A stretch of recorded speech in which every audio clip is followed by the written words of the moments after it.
when you look at a team and you see what you perceive as a double-digit win roster in terms of talent level, in terms of skill, and you see them ultimately only win 8 games, there is only one cause of that, and that is coaching. Flat out. Cowboys fans know this life. They understand this. They are completely comfortable with this because they've been living this nightmare for several years now with Jason Garrett. They knew this dude was cheeks. They knew that this dude was holding this team back. They knew that he was the guy that was keeping them from taking a step that they should be able to take based off of the level of talent that they had, and that he had to go. And if nothing else comes out of 2019 and what ended up being a disappointing loss kind of season, when you're talking about this squad, at least you could say by them not winning the division in a down year for the NFC East, by them missing the playoffs, that it finally led to the necessary cleansing that had to occur, which was the removal of Jason Garrett as head coach of the Dallas Cowboys. Now, it was great, too, that Jason Garrett ultimately granted his permission for them to fire him, even though he was at the end of his contract and they just didn't re-sign him. That points to the biggest problem with the Cowboys organization, and that is, of course, Jerry Jones. And I know I love to have my fun with Cowboys fans. You guys like to have fun with me too, sure. And I certainly work with plenty of folks that avow themselves loud and proud to be Cowboy fans. And man, do I love dissing on the Bears of Texas, because that's exactly what the hell they are. And what's even worse about it to me, with being a Bears fan, like I go into most seasons knowing this team is going to suck and having very little expectations. Cowboys fans tend to be unrealistic and pump their team way too much every year because of the media hype that surrounds this team and so forth. But there are also plenty of times that there is reason to have legitimate excitement.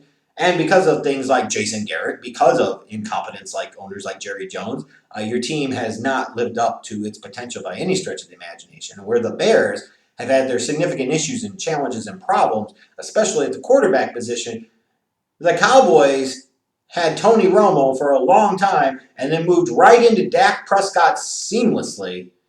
So they've been hurting at the quarterback position.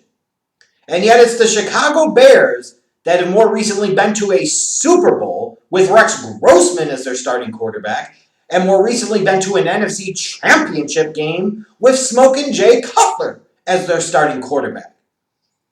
So all those Cowboys fans that talk about all this great history and all this great prestige, you're sounding more and more like Bears fans every day. That crap happened over 2 damn decades ago, back when Bill Clinton was president.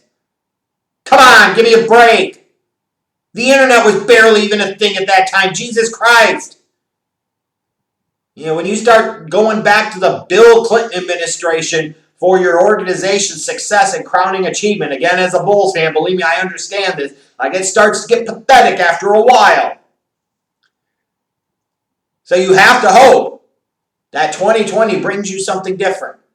Because until proven otherwise, you are just the Chicago Bears in Dallas, Texas, with even less relevant recent success, and with far better quarterback play. Just confounding to me. But I think this year it changes a little. They hire Mike McCarthy, and you might look at that and you say, hey, that's not the big sexy name, or that's not the Lincoln Riley, or the so on and so forth. Mike McCarthy has won a lot of games at the NFL level.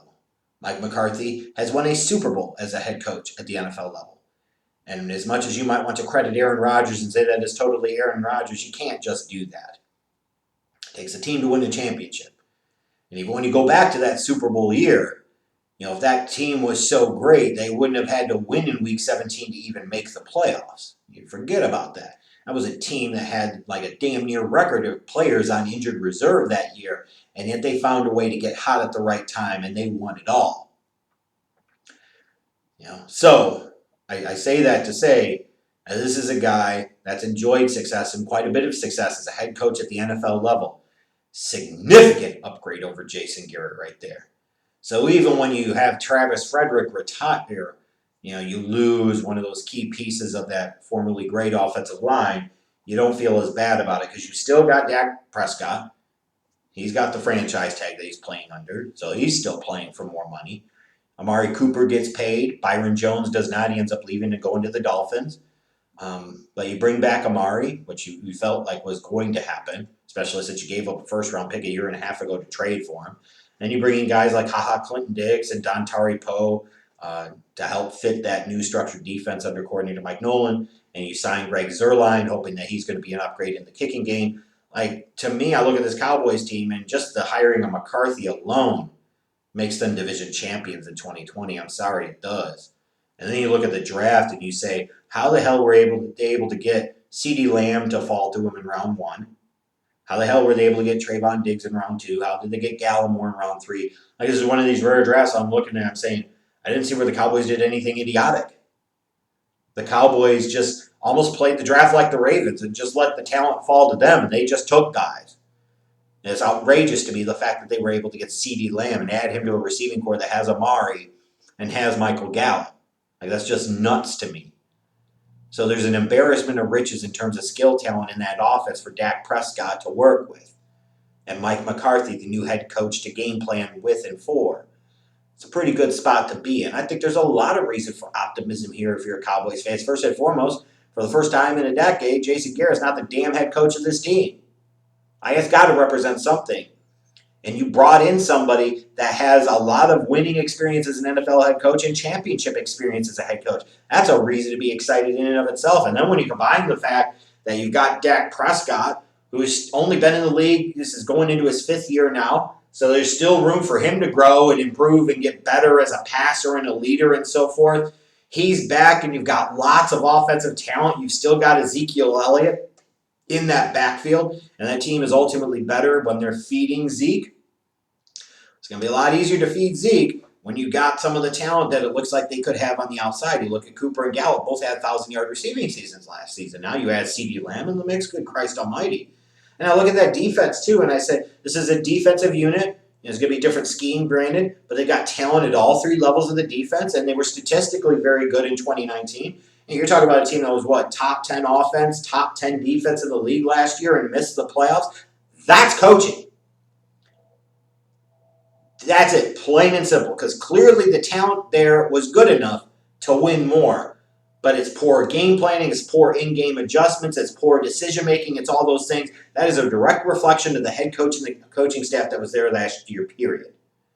So when I look at this team, you might have some questions about how's this defense going to adjust to the new scheme and the new philosophy? How's Mike McCarthy going to do in Dallas? He got a year off from the game. Now you bring him in. Is he going to be more flexible and able and willing to make adjustments in-game and as the season goes along than he was in Green Bay? Is he going to truly be able to command it, this team and this offense, or is it going to be a similar situation what happened in Green Bay where Aaron Rodgers got to a point where he got too much power and control? Could you see the same type of thing manifest here in Dak Prescott? I think that's kind of nitpicking at this point. Like, it's been a long time, for me to think this, but there's a lot of reasons to like this Cowboys team this year. Yeah, I guess I shouldn't say that because we've had some reasons in recent years to think that this team could be pretty good. But I think this team could actually be really, really good this year. I think this is a 12, maybe even 13-win football team, but I'll kind of rest on 12-4.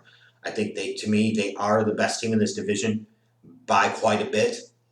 They're going to be in the mix for the number 1 overall seed in the playoffs in the NFC. Wouldn't surprise me if the road to the Super Bowl in the NFC ultimately came through Dallas this year. Right now, if I was picking, just based off of the circumstances of new head coach with championship experience, Dak's probably pissed off and motivated because he didn't get his Mahomes-Watson level contract. Now he's playing under the franchise tag. He's got a chance to go out there and prove it and earn that money. He certainly could do so. You've got Zeke, who's going to be hungry and motivated. You've got that talent there. You've got an offensive line unit. Now that Frederick's gone, is probably going to want to prove that they're still a top-level unit in the league. There's a lot of reason for optimism here for me, for this team, and I think that the Cowboys will end up representing the NFC in the Super Bowl this year. I really, really do, at least at this moment. 3 months from now, come back and laugh at me if you must, if they end up sitting there at 6-6 with a month to go, and you're like, that's the same old Cowboys. They just hired Mike Garrett. Or you call him Jason McCarthy. But, really, to me, this is the best team in this division this year by quite a bit. And I wouldn't be surprised if they show that early on. And we're going to be talking about this Cowboys team a lot this year as a contender.